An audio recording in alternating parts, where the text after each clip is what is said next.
Episode 2. భూలోకంలో కళ్యాణపురం పెళ్లి సందడితో కోలాహలంగా ఉంది.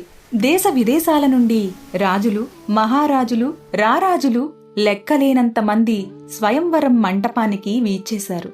వారందరూ రతనాల హారాలు ధరించారు, వజ్రాలు పొదిగిన కిరీటాలు ధరించారు.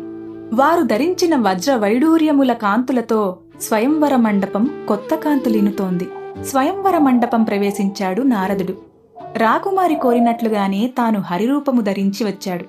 అందాల రాశి తప్పక తననే వరిస్తుందని ఆలోచిస్తూ ఒకచోట ఆసీనుడైనాడు. రాకుమారి వరమాలను చేతధరించి వరాన్వేషణలో బయలుదేరింది. ఆమెతో పాటు చెలికత్తెలు ముందుకు నడుస్తూ అక్కడ ఆసీనులైన రాజుల వివరాలు తెలియజేస్తున్నారు. రాకుమారి మౌనంగా ముందుకు సాగిపోతుంది. రాకుమారి దగ్గరకు రాగానే కూర్చున్న రాజులు మెడలు ముందుకు సాచుతున్నారు.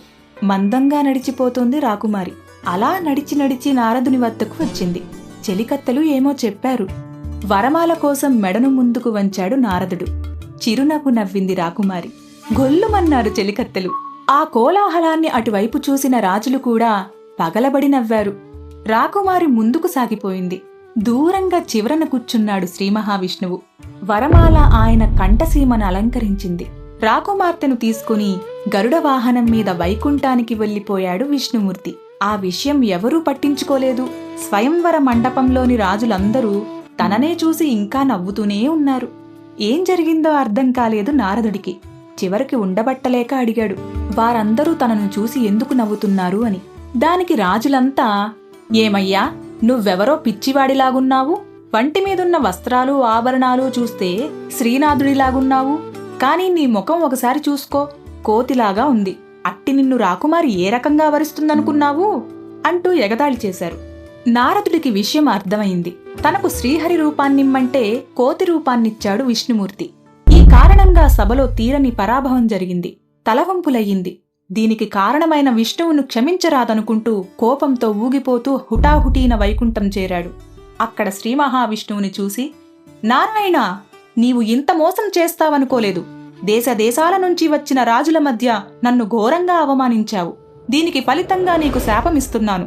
భార్య కోసం నేను ఏ విధంగా తల్లడిల్లిపోయానో అలానే నువ్వు కూడా నీ భార్య కోసం నానా కష్టాలు పడతావు. నాకు కోతి ముఖాన్ని ప్రసాదించావు కాబట్టి ఆ వానర మూకలే నీకు కష్టకాలంలో సాయంగా నిలుస్తాయి అన్నాడు. ఆ మాటలు విన్న శ్రీ మహావిష్ణువు, నారదా, శివమాయ నిన్ను ఆవహించింది. హరిరూపము కావాలని కదా నువ్వు అడిగావు. హరి అంటే కోతి అని అర్థం నీకు తెలియదా? జ్ఞాన వైరాగ్యాలు కోల్పోయి ఈ రకంగా కోరడం నీకు తగినదా? ఒక్కసారి ఆలోచించు. నిన్ను నేను మోసగించానా? నువ్వు మాత్రం నన్ను అకారణంగా శపించావు. నీ శాపం నిష్ఫలం కాదు.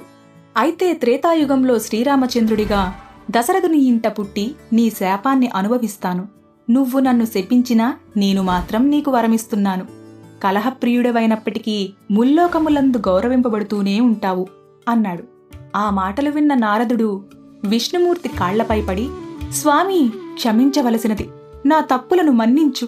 సదా నీ అనుగ్రహానికి పాత్రుడయ్యేటట్లు నన్ను అనుగ్రహించు అని వేడుకున్నాడు. ఆ తర్వాత విష్ణుమూర్తి ఆశీస్సులు తీసుకుని తీర్థయాత్రలు చేయడానికి బయలుదేరాడు.